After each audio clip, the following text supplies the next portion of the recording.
मैं हज़ारेवाल पंजाबी हाँ चाचा अकबर आज तुसां किन के आया वहाँ एक बड़ी ज़बरदस्त अफ्तारी जी आजकल बड़ी वायरल हुई है क्योंकि हर कोई अफ्तारी तो करा रहा है मगर पिज़्ज़े वाली अफ्तारी लाहौर में कोई नहीं करा रहा।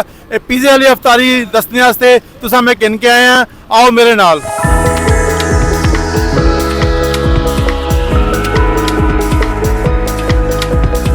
हाँ जी असी आए हैं बेदार भाई को देखो इन्होंने गल करने कि इन्हें किस तरह आइडिया आया कि पिज़्ज़े वाली अफ्तारी कराना क्योंकि पूरे लाहौर में पूरे पाकिस्तान में कोई नहीं करा रहा है। एक किस तरह का ख्याल आया?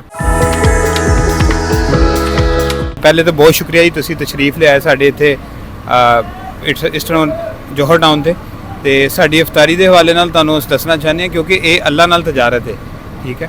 और अल्लाह नाल तजारत करने वाला कभी नाकाम नहीं हो सकता। पूरे 11 महीने साढ़े जिहड़े ओनर ने उन्होंने ये सोच है कि असीं 11 महीने खुद कमाने आ, ठीक है। अल्लाह ताला साडा रिस्क दिंदा है, उहदे च जिहड़ा कस्टमर है, ठीक है, वो सानू जिहड़ा उहदे सानू मुनाफा जिहड़ा आंदा है वो असीं उहदे विचों कुछ हिस्सा कढ के असीं क्यों ना आवाम नूं भी अल्लाह दी राह च खर्च करिए, ठीक है। वैसे तो 11 महीने वैसे भी लोगों की फेवर करते रहंदे ने, लेकिन ये स्पैशली जिहड़ा रमज़ान है इहदे हवाले नाल तुहानूं पता अल्लाह दा हुक्म है कि तुसीं मेरी मखलूक दा जिहड़ा ना बढ़ चढ़ के खिलाओ।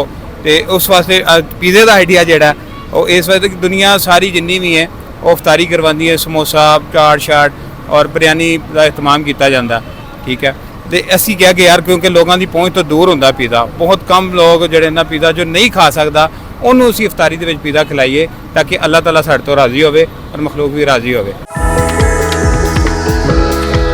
ये तकरीबन 30-40 पिज़्ज़े साडे जिहड़े ना लग जाते हैं, ठीक है। वो असी स्लाइस दे विच ना डिवाइड करके देते हैं। इहदे विच साडे तकरीबन 9 तो 10 फ्लेवर्स होंदे ने, हाँ जी, डिफरेंट फ्लेवर दिते जाते हैं। इहदे विच स्पैशल पिज़्ज़ा, ओनियन पिज़्ज़ा, मलाई बोटी पिज़्ज़ा, ठीक है, फजीता, डिफरेंट फ्लेवर्स ने। बिरयानी होंदी है, समोसा होंदा है, रोल होंदे ने, ठीक है, क्रीम चाट वगैरह होंदी है, ठीक है।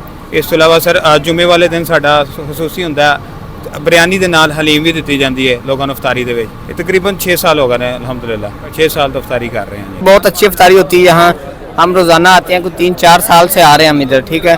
तो पिज़्ज़ा भी होता है, इनकी अफ्तारी भी अच्छी है, बिरयानी भी अच्छी है। 3 साल हो गए हम इधर ही आके अफ्तारी करते हैं, पीछे हम काम करते हैं। ये रोज़ होता है पिज़्ज़ा, समोसा और बिरयानी भी होती है।